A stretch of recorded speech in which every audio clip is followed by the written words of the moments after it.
name is Michelle Hamilton. I'm a professor of public history in the Department of History. So I'm a public historian, which means that I collaborate with the community in order to understand how the public remembers its history.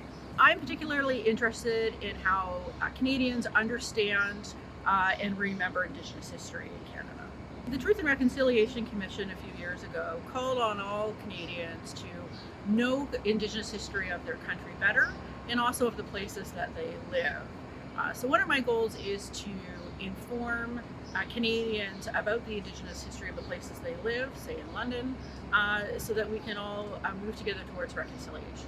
I was really surprised about how many Londoners did not know that there was a residential school, which is about half an hour now from the City of London. And even more than that, they were surprised that there are 3 communities that have been and live outside of London. And so I started asking myself, why were Londoners surprised? How do Indigenous people interact with the City of London now and in the past? And then I'm also interested in the opposite.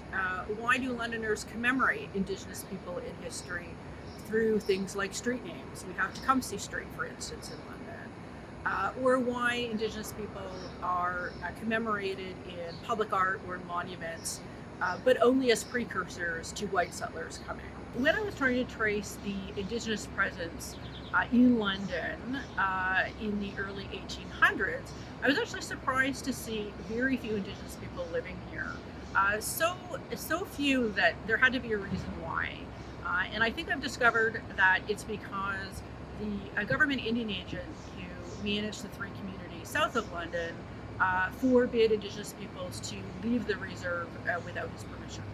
The public history program is currently working with an affordable housing group called the Vision Soho Alliance, which is building 7 new apartment buildings within one city block in London. And they have tasked us to produce digitally interactive outdoor signs for their green space. And this will include our research on the history of Indigenous presence, both past and present in the City of London.